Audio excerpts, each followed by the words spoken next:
We have the green Isengard player Andy Brandy against the red Isengard player MeShadowFX. And again, there is no more dodge available in the best of 3. That means they need to play not only this matchup, but also the upcoming games. Definitely, no matter what the matchup is, they have no chance of dodging. So Isengard mirror match should be a pretty quickly played matchup. You know, Isengard units are pretty fast. You can get Uruk Pit, Warp Pit, Clan Seeding. You have many options. We shall see which one is the best.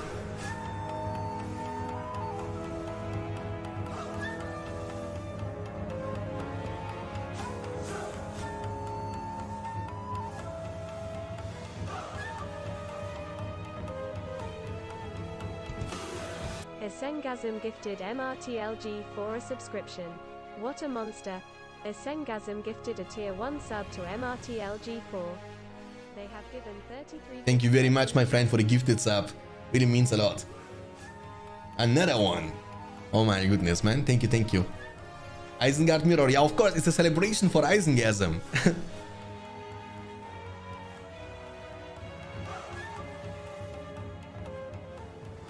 Warp Pit opening. There we go, Isengard horn. Sorry for blocking the cast, but that mirror, of course, my friend. I mean, what, you don't need to say sorry for gifting the substitute. Thank you very much. What can I say? Appreciate the good spot. In total, 35 gifted subs now to the channel. And also Hut Cram. Thanks for the follow. Appreciate that.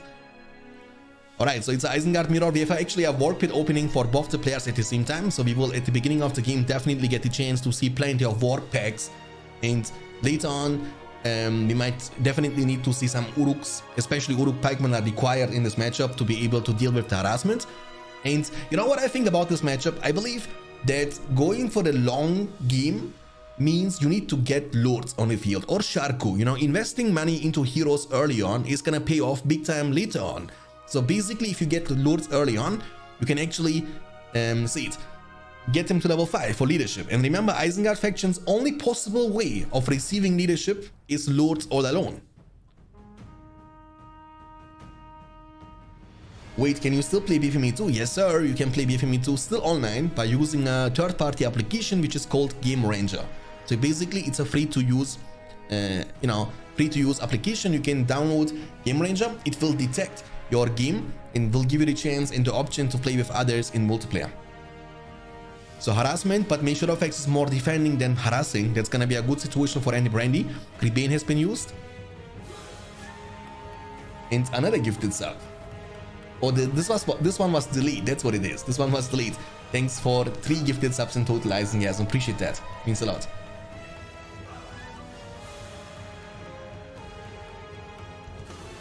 Isengard gifted Mustafan SSR 111 a subscription. What a monster. Isengard gifted a tier 1 sub to Mustafan SSR 111. They have given 34 gift subs in the channel. Thank you very much.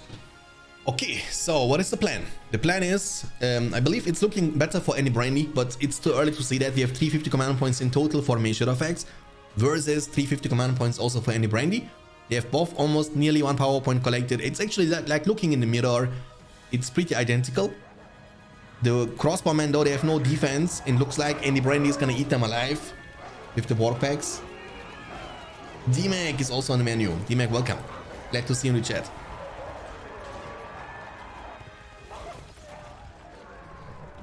D-Mac is still sick, but that won't stop him from tuning into the stream, my friend. I'm trying to spread Isengard love. Successfully, my friend. You should be leading the armies of Isengard to Helm's Deep. Creeping action is going on the left side of the river. We have also creeping action going on now from MeShadowFX on the other side. He's also creeping the Warclay at the bottom right side at the same time. So Uruk Pit and Warp Pit, that's the opening of the production buildings at the beginning of the game. But again, later on you have plenty of options, as for example getting the Warp Pit to level 2 by investing 200 resources, which will give you the chance to recruit Warg Riders. And they are great when it comes to trample down Uruks and also crossbowmen, which you might need later on. But again, I believe heroes, definitely cost-efficient heroes for Isengard are pretty good. And the game, depends on your choices you make later on. You know, when you get 10 power points collected, what are you gonna choose? Are you gonna go for Devastation for more money boost, eco boost, to get the chance to recruit more units or heroes? Or are you gonna go for the Wildman of Dunland special summon, which will give you a combat strength and power to push even harder? And the thing is about Weapon of Thunder and Special Summon, if it's gonna work out perfectly fine, then you might get a massive lead off that and even win the game. But if it's gonna be quite easily defended from your opponent and he chooses the Devastation on the other side, he will become definitely ahead of only one single choice. We have a clan setting coming up now for Measure of X. The Furnace here has been taken down. Work Pit is level 2 already for Andy Brandy, and the Work Pit from Measure of X is only level 1.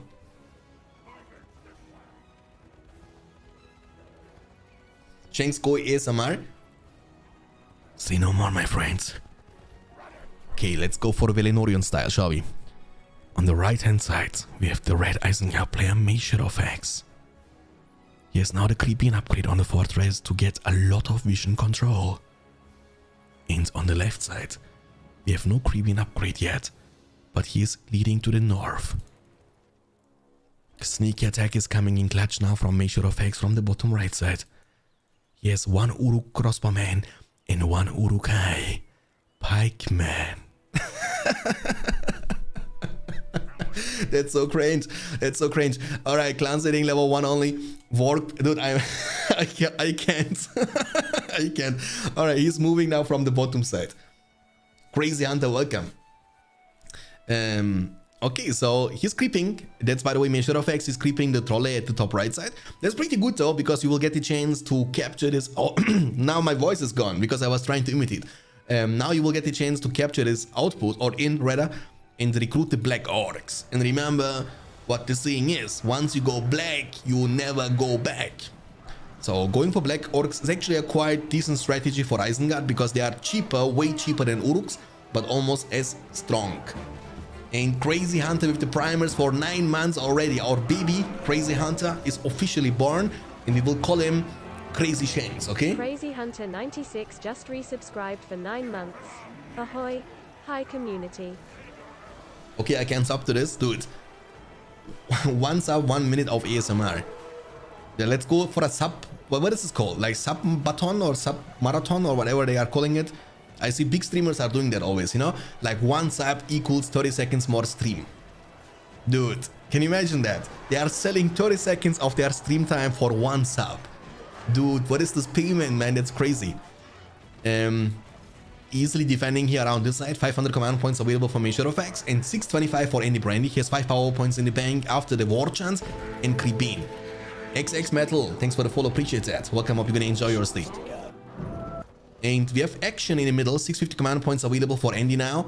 He's definitely miles ahead, but Measure of X might get a slight advantage now with the Devastation. So once he has 10 power points collected, he might go for Devastation, which can be quite nice and decent. I believe the reason why he's falling that behind is he has no Warg Riders on the field. And obviously more command points means you have more money, and that's why Andy Brandy is able to outspam his opponent, right? It's pretty easy to understand. Translating the Weapon of Thunder, I don't think they have a lot of room in this matchup between Isengard and Isengard. They are kind of good against spammy factions like Mordor or Goblins, but Isengard mirror match, I feel like they are kind of weak for that, you know? They don't have armor, they don't have the damage output against enemy units. They are cheap, but that's all about it. I think Uruk's crossbowmen and Uruk pikemen are just much more reliable in this matchup.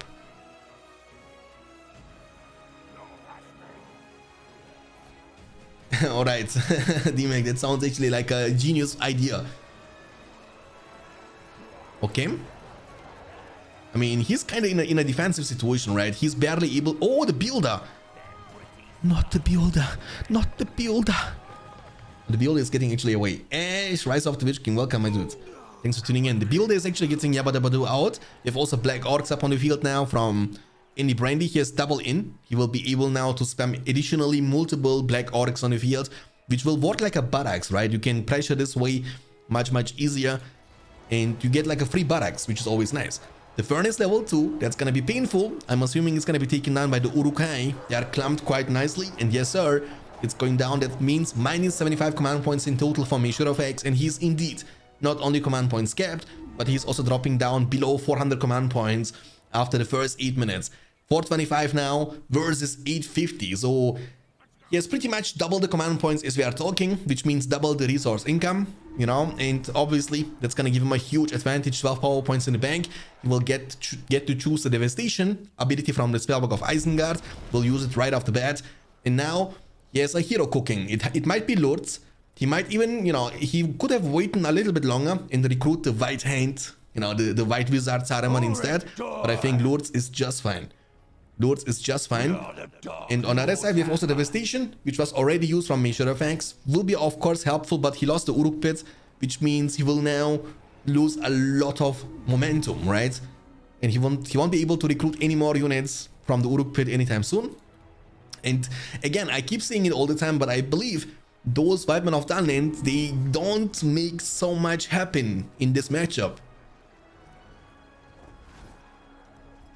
And for that reason, you know, especially when you get torches on them, they are so expensive too. Like you invest 150, but then you need to invest another 200, I believe, for the torches. So you need to invest more for the upgrade than for the unit itself, which is not very cost efficient, especially not in this matchup. 9 power points collected from Fangs versus 5 power points, but he has also War Chant advantage. Fangs never went for the War Chant, but War Chant, you know, the buff advantage is huge in BFME 2, the Rise of the Witch King, so you don't want to miss it.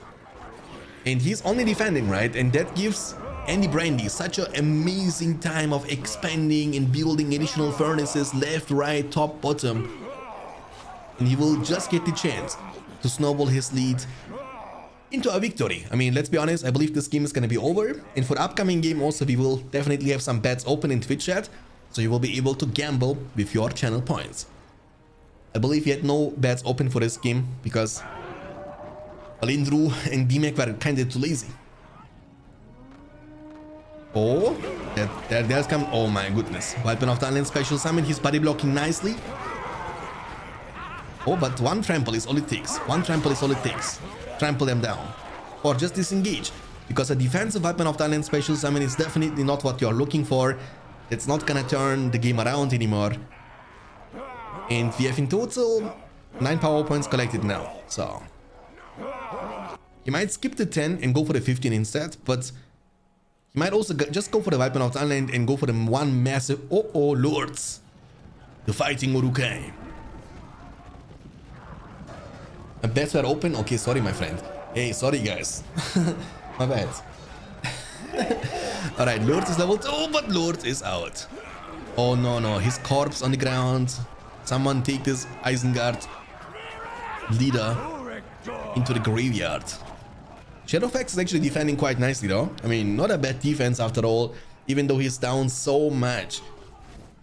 But at some point of the game, I believe Andy Brandy will get the chance to buy upgrades, you know, from the armory, get heavy armor purchased, and also the forged blades purchased, and go for a massive counter push. Because Uruks with shields, with armor and forged blades, they will hit like a truck. Oh, the one ring.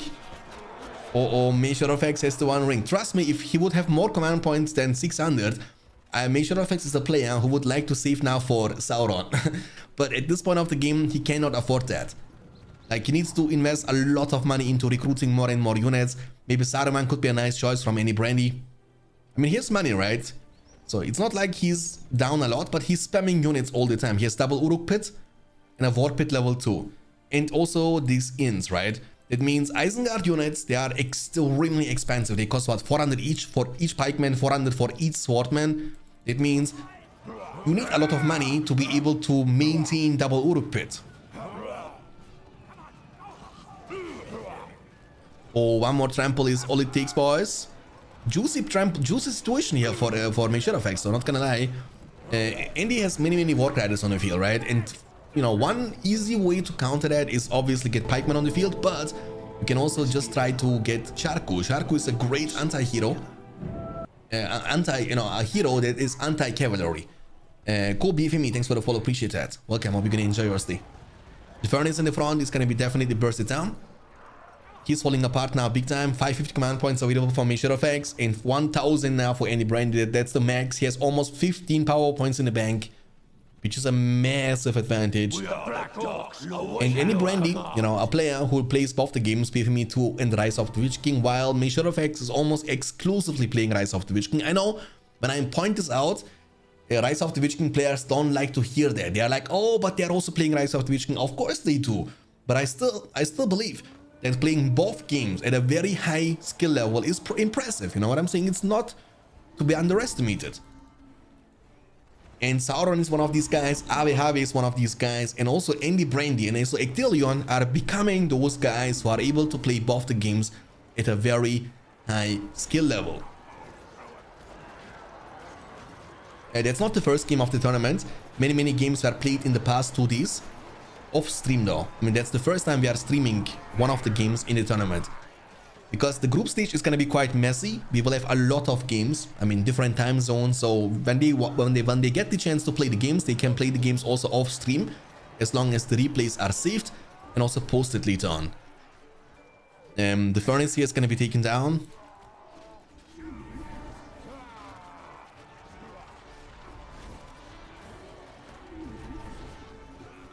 And yeah, that's gonna be the first game, boys.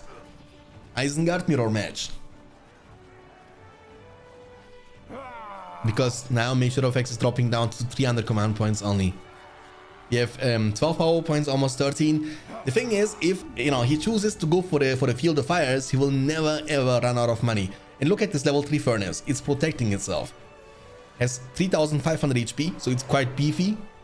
And it's also able to shoot you down at the same time. Yes, the One Ring, but the One Ring doesn't give you any advantages besides giving you the chance and the opportunity to recruit Sauron for 10,000, which is not easy to collect, especially not when you are that behind. The Black Hawks await your command. Yes, sure, SPCore, we can put you in the backup list. I mean, the best way to apply there, for the backup spot is to, put your details like Game Ranger ID, your username, and your country in Discord. And then Verenorion can notice that, because Verenorion is actually making this bracket, the challenge website. He's managing this, and he can just keep this in mind and place you as a backup player. Hey Patzian, welcome, thanks for tuning in.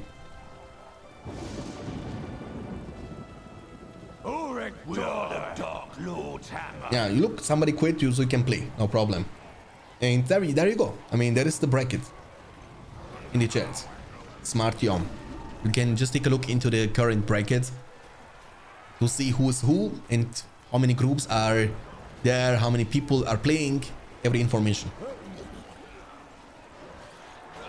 Freezing Rain also, by the way, from Andy Brandy, which means minus 25% damage and minus 25% armor. So you are losing a lot. You have a wall hub here, double wall hub for the protection of the builder. He was not able to cancel that. Now that's like, but my lord, there is no such force. But then you see this army from Andy Brandy coming, waves of Uruk-hai, Black Orcs, Warg Riders. That's the army Sauron meant when he told Saruman, hey dude, Saruman, you white wizard, you gotta build me an army worthy of Mordor. But Saruman actually did build an army worthy of Mordor, but this army had no leader, that's why they couldn't achieve enough in the Helm's Deep. The only thing they achieved was to kill Haldir, and that's it, And boom.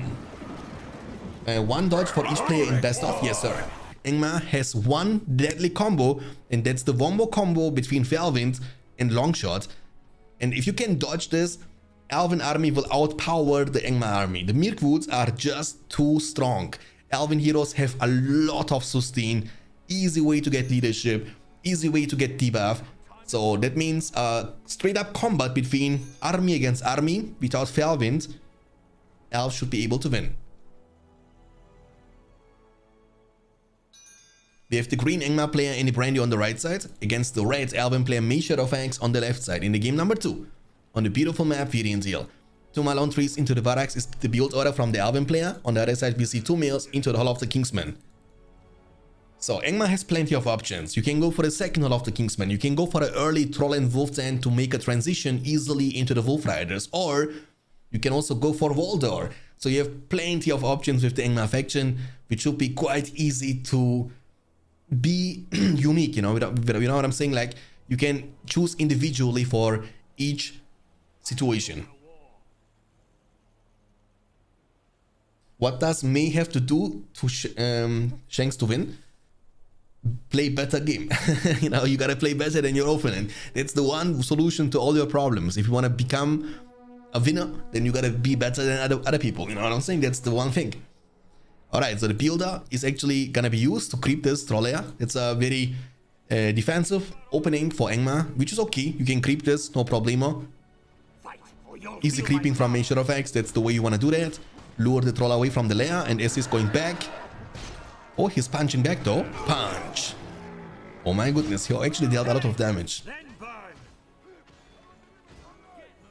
I think what you need to do is play a bit more carefully with archers and then get some lances on the field for harassment. The Elven archers, not archers, the Elven horses are quite fast. And I think heroes like Haldir early on can be a great investment. Remember, Angmar faction will struggle to deny your double buff. And I believe double buff is extremely required against Angmar. Because this way you can make your unit survive the bursts of Felvin and Longshot later on. So if you have Haldir leadership, for example, and you buff them with Rallying Call, that means 1 or 2 Longshots are not going to be enough to one-shot your army. And I think that's very important to accomplish, you know? And then you get, like, Angmar has also a hard way to get fear resistant. For example, the only way they can get fear resistant is by Karsh. Karsh is not a great hero in this matchup against elves because he's not that tanky against archers. So I believe there is no way we will see Karsh in this matchup. And for that reason, Golden Arrow from Haldir or Cloudbreak from the Spellbook of Elves can actually be a great tool to decide these fights for you. Where can I see the bracket? Exclamation mark bracket in the chat. Is this Undi Brondi? Yes, sir. We have Gundabad Warriors and 1 Pikeman leading forward. The Steeple is coming up now for Measure of X, but he is not prepared for this attack, I'm assuming. He will be prepared now. Actually, Andy is doing a better job than Measure of X, in my opinion. He was creeping. He has now the Inn under his control, which gives him the option to recruit the White Man of Dunland. He has also War Chant. He is untouched. He has now the Wolf 10, level 1. He will definitely turn a couple of them into the Wolf Riders. Yes, sir. And that means Measure of X now has to make sure to keep at least 1 pikeman with the archer. He missed the Rallying Call on the Slorian Warriors. That's not a good thing, because now the trample is gonna hurt a lot. Even in the whole ground stance, they almost get one-shotted. Actually, the pathing was kind of unfortunate for Measure of X. His units were going this way, but Lorian Warrior is like, nah, I'm gonna move this way. So he was not in the buff range of the Rallying Call. And that's a lot of pressure. Look at that. From the middle, from behind, and also from the side. And Measure of X is sandwiched. He's sandwiched. He's gonna lose in total 3 Malone trees. And that's going to be extremely painful. Which obviously means any Brandy doesn't lose anything in return. There is no counter pressure, no counter attack. He's only losing stuff. He will be able to now kill. That's gonna be close, but not close enough. The Malone tree has been still taken down. Oh boy, dude, he's dropping down to 250 command points, losing a builder too. That's a very early GG in my book. Like, if anybody will ask you what is the worst possible opening, this has to be the worst possible opening. You lose with 1 push 3 of your resource buildings and a builder, while you deal 0 damage in return. That is the worst opening if I've ever seen one. Holy guacamole. And Andy Brandy, the dominance is crazy. I mean, he was kind of lucky because, you know, Measure of X could have gone for the Lorian Warrior start and send them straight forward to deal economical damage, but he chose to play a bit more defensively, which in this situation was a bad call because he was creeping free, he was getting a lot of money, additional units, and yeah, then the 1 push to rule them all. Andy OP in Rise of Twitch. Yeah, Andy's getting better and better. Yeah, but it's not a good start, man. I mean, it's okay though. It's the, you know, it's 1 game in the group stage, so it's not the end of the world. Like, you don't lose the tournament yet. You have still your way, you know, the possibility to work your way up to the number 2 spot at least, to still advance to the round of 16, but not starting on a good foot, no. Definitely not a good start into the tournament.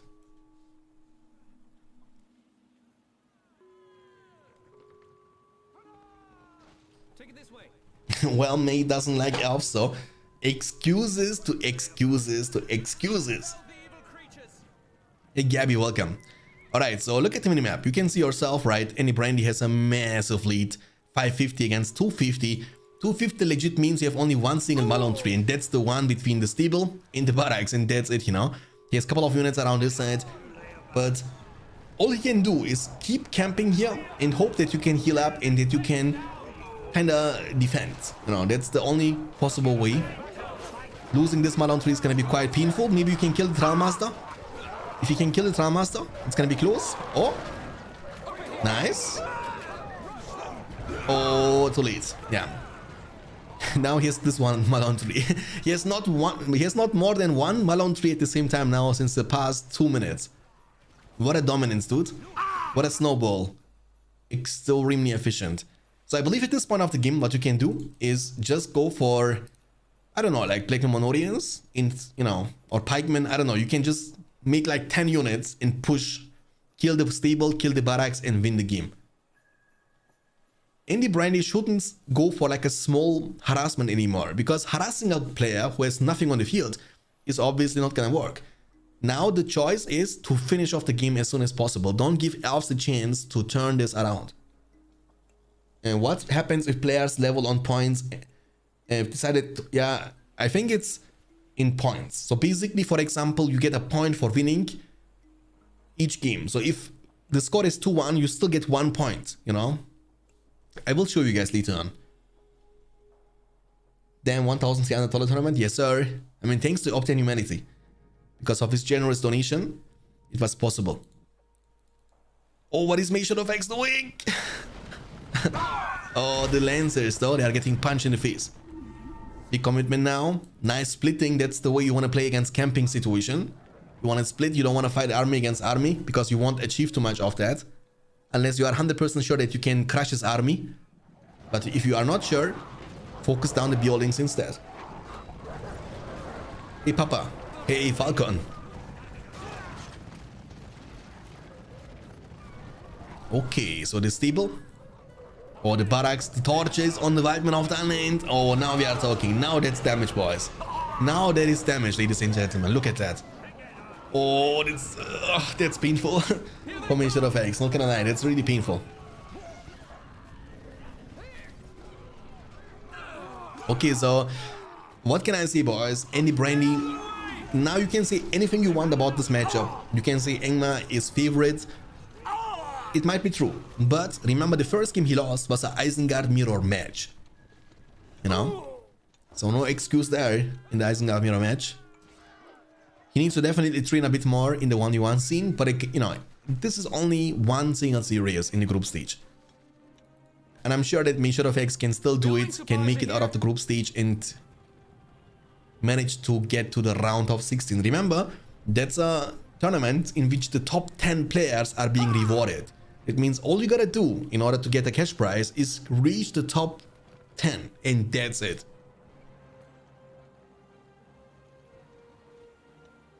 That's only barracks against all his army. Very true, man. And the barracks is gone now. That means he has only one stable against the full army of Angmar. Oh, the wolf packs are being hunted down by the Revendel Lancers. Oh, let the wolves out. They have no chance against Lancers, by the way. The Lancers are gonna take care of them, no problemo. That's good. Angmar is building an army warfare of Witch King.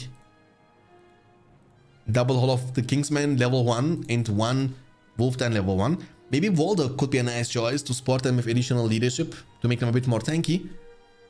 Because Mishra of X somehow kinda defends himself all the time.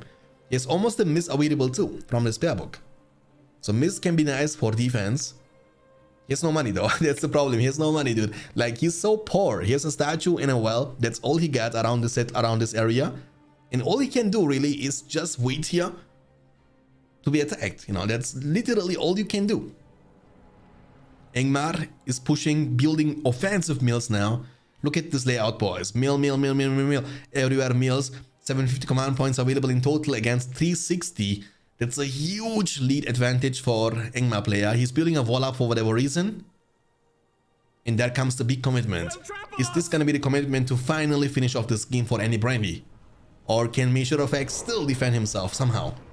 Oh, fighting here for Measure of X is a bad thing. Why would you fight here? The Felwin is coming in clutch, sucking in all these Lancers. Now they are trapped, the Pikes are engaging, and he might lose a lot of that. And he's indeed losing a lot, but he's able to save the battalions at least. It means they will be slowly but surely recovering over time. The Mist has been blown away though, in a very bad spot, in which Angmar doesn't have to fight. It's a 10 power point investment, wasted just like that. Oh, be careful, hold ground stance maybe, to not auto-engage. The Orc summon now from the Spellbook of Angmar 2. The full commitment, the one push to finish off this game. He's focusing down the Malone trees. There is nothing the Elven player can do about the situation. He might even lose the stable, which is the only in the last remaining production building of the Elven player Measure of X. The Malone tree is going to be found and also taken down. The Mist is doing nothing, as you can see and tell. The stable is going to be definitely taken down. Remember, there is no rebuild ability available from the Spellbook of Elves. It means Measure of X. I mean, to be honest, I was actually, I'm not a biased person, but from what I have seen, I was expecting Measure of X to win this. That's a very big surprise also for me. Any Brandy has definitely improved a lot. And yeah, that's pretty strong. Very strong performance, definitely from a BFME 2 player. Who was just coming back to Rise of the Witch King after announcing this tournament in the Champions League. Boom. And the fortress being surrounded, and that's it. That's it, boys. GG well played. 2-0 scored for any Brandy. What a start into the tournament.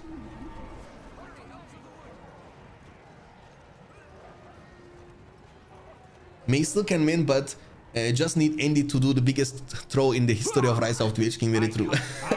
I mean, I think the only spamming BFME one is bad. Like, don't find excuses. I mean, the only way I believe Measure of X can win this now is if any Brandy losing his connection, but that's not gonna happen. He will leave the game, and that's it, boys. 2-0 victory for any Brandy from Slovakia.